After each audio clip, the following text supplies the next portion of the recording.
जिन्होंने बजट को पारित किया है उन्हें अपनी इस व्यवस्था पे विश्वास नहीं है। वो अपना इलाज इस राज्य के एक महंगे और प्राइवेट अस्पताल में कर रहे हैं। उनके अलावा इसी राज्य की सरकार पक्ष के यानी जेएमएम पार्टी की राज्यसभा सांसद उनके विश्वास की कामना करते हैं। महुआ जी भी अपना इलाज उसी अस्पताल में कर रही हैं। कुछ दिन पहले दिसम गुरु शिबू सोरेन उनके दीर्घायु की कामना करते हैं। वह विशेष सेवा से दिल्ली गए थे इलाज करने के लिए। कुछ दिन पहले माननीय स्वास्थ्य मंत्री इरफान जी भी अपने परिजन को लेकर गुजरात गए थे, हालांकि उनके भी स्वास्थ्य की कामना करते हैं। तो सवाल मेरा यही था कि आपका बजट अगर इतना सच्चाई है, इस बजट में अगर इतनी सार्थकता है, तो आप लोग अपना इलाज रिम्स में क्यों नहीं कर पा रहे? मैं अपनी बात बता रहा हूँ। कुछ दिन पहले चुनाव से पहले हमारा भी तबीयत खराब था, तो हमारे 2 इंजीनियर साथी हमको मिशन कलकत्ता लेके गए थे। मैं अपनी बात बता रहा हूँ, हालांकि खर्चा 20,000 ही हुआ था। लेकिन सवाल ये है कि राज्य की जो स्वास्थ्य व्यवस्थाएं हैं उन पर माननीय को यकीन क्यों नहीं है? आप बजट को लेकर बड़ी बड़ी डींगे हाँकिए, बड़ी बड़ी कहानियां किससे सुनाइए, लेकिन इसकी सार्थकता एक आम जनता के लिए तभी होगी जब माननीय अपना इलाज रिम्स में करेंगे, जब माननीय अपना इलाज धनबाद के शहीद निर्मल महतो अस्पताल में करेंगे। इसलिए मैंने कहा कि आपको अगर छींक भी आती है तो आप हैदराबाद पहुंच जाते हैं, आपको अगर सर भी में खुजली होती है तो आप बेलोर पहुंच जाते हैं। और आम जनमानस की सच्चाई भी है। अगर आम व्यक्ति अगर आप गाँव में जाएंगे तो अगर उसकी आयु 50 साल से ज्यादा है तो कुछ कुछ आदमी यहाँ तक कहते हैं कि भाई अगर मरिए जाते तो ठीक होते हैं, जो पैसा खर्चा कर रहे हैं इलाज में, इससे बेटी का ब्याह कर लेते हैं या बेटवा को कहीं बिजनेस में सेट कर देते हैं। एक आम व्यक्ति की ये मानसिकता है। यानी आज जो प्राइवेटाइजेशन का जो मनमानी हो रहा है शिक्षा और स्वास्थ्य के क्षेत्र में, अगर इसको नियंत्रण में नहीं लाया जाएगा पत्रकार महोदय, तो आप सबों के बीच में कहना चाहूंगा, आज से 20 साल बाद आप देखिएगा कि एक गरीब आदमी दरिद्र हो जाएगा। एक गरीब आदमी उस समय दरिद्र हो जाएगा अगर आज शिक्षा और स्वास्थ्य में जो प्राइवेट की मनमानी है, अगर इस पर अंकुश नहीं लगता है, इस पर अगर नियंत्रण नहीं लगता है, तो 20, 10, 15 सालों में ये सच्चाई हमसे और आपसे नहीं छुपेगी। इसलिए आज स्वास्थ्य का बजट है, राज्य की जनता इसे देख रही है, लेकिन मेरा आज ही स्वास्थ्य मंत्री, माफ कीजिएगा, वित्त मंत्री एक प्राइवेट अस्पताल में अपना इलाज, अपनी स्वास्थ्य सेवा का लाभ ले रहे हैं, तो कहीं ना कहीं इस बजट पर, सरकार की कार्यशैली पर एक क्वेश्चन मार्क खड़ा होता है।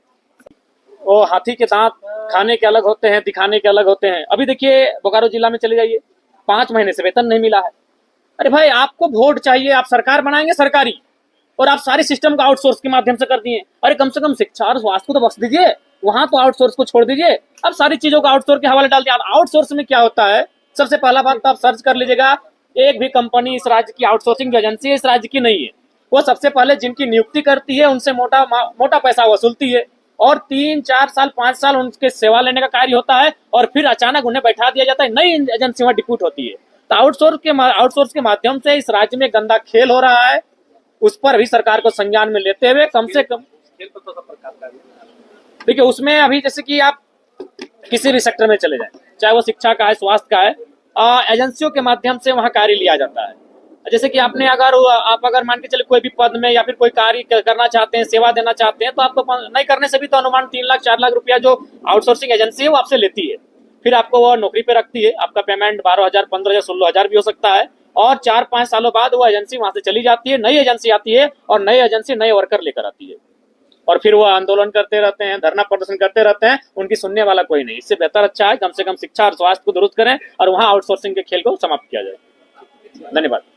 जयराम जी, स्वास्थ्य मंत्री ने सदन के अंदर आपके सवालों का जवाब देते नजर आते हैं ना सदन के बाहर?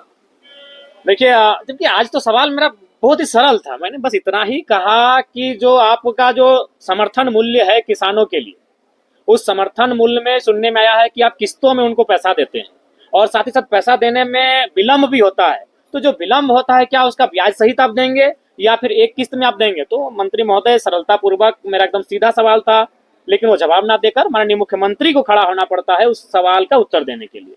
तो क्या परिस्थितियां हैं, स्थितियां क्या हैं, ये आपसे छुपा नहीं है। और एक सवाल इसमें था आपका गृह विभाग का वैकेंसी को लेकर था।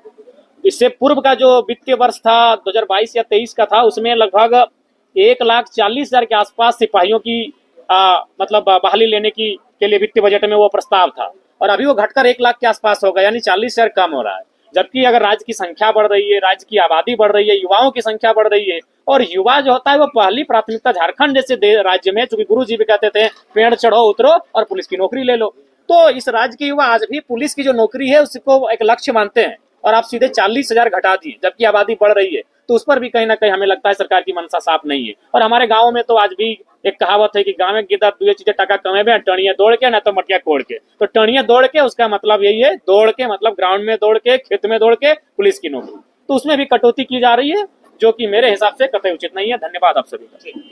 देखिए, राज्य की जनता को मैंने सरकार की सोच, आदरणीय राहुल गांधी जी की सोच और हेमंत सोरेन जी की सोच को मैंने जनता को देने का काम किया है। एक मजबूत बजट हेल्थ के सेक्टर में दिया। ये बजट आने वाले दिनों में आपको इसका असर देखने को मिलेगा, चाहे प्राइवेट हॉस्पिटल हो चाहे वो सरकारी हॉस्पिटल हो। हम सरकारी हॉस्पिटल को इतना अच्छा करेंगे कि जो लोग अभी भाग गए वो लोग नाम लेंगे। और मैं कहना चाहता हूँ, ईर्षा द्वेष से आप राजनीति नहीं कर सकते। इतना घृणा है इनके मन में। स्वास्थ्य के क्षेत्र में भी जात पात इन्होंने लाने का प्रयास किया। मैंने कहा कि ये नहीं चले, इसको बचा के रखो यार। स्वास्थ्य के सेक्टर में जात पात मत करें।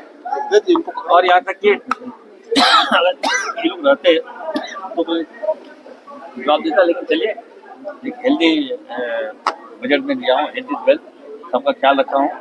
और आने वाले दिनों में आप देखिएगा कि खुशहाल झारखंड, हेल्थ के सेक्टर में मजबूत झारखंड बनेगा। सभी लोगों का इलाज होगा, आदिवासियों का, मूलवासियों का, यहाँ तक कि बाहर से जो लोग आते हैं उनको भी हम लोग साधन देने जा रहे हैं। मेडिको सिटी की स्थापना करने जा रहे हैं।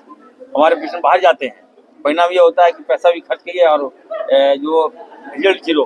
तो यहीं पे हम इन्वेस्ट करवा रहे हैं। जो लोग चाहते हैं हॉस्पिटल खोलना, तो आइए मेडिको सिटी में हॉस्पिटल खोलें। लेकिन राम माथुर जो सवाल उठाए हैं, वित्त मंत्री, राज्यसभा सांसद से लेके आप भी तो आप करते जा रही है ना। देखिए, मैं वही दिखाई, देखिए अब सवाल उठाने से नहीं होता है। जयराम महतो अभी पहली बार आए हैं सदन में, आपको बोलना अच्छा लगता है, लेकिन ये व्यवस्था के जिम्मेवार कौन है?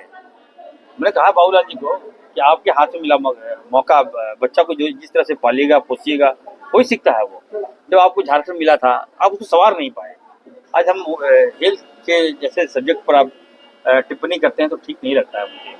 तो चलिए, हम अगली बार देखिएगा, भगवान ना करे जयराम जी को कुछ हो, अगले बार किसी को कुछ होगा तो हमारे सरकारी हॉस्पिटल में एडमिट होंगे। इतना अच्छा मैं कर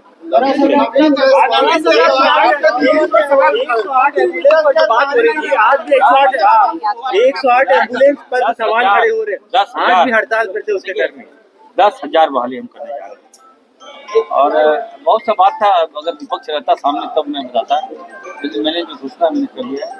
और हर सेक्टर में जामताड़ा को मेडिकल कॉलेज दिया है, देवघर को दिया है, कई मेडिकल कॉलेज में 5 मेडिकल कॉलेज दिया है और भी खोलेंगे। अभी मैंने कहा कि जो नर्सिंग कॉलेज खोलना चाहता है तो 1 महीने के अंदर हम खोलिए। कोई भी लड़का खोल सकता है, कोई मीडिया कर्मी खोलिए, आप जगह दीजिए। और हम चाहते भी हैं कि हमारे बच्चे, हमारे बाल बच्चे जो है नर्सिंग में पढ़े और नर्स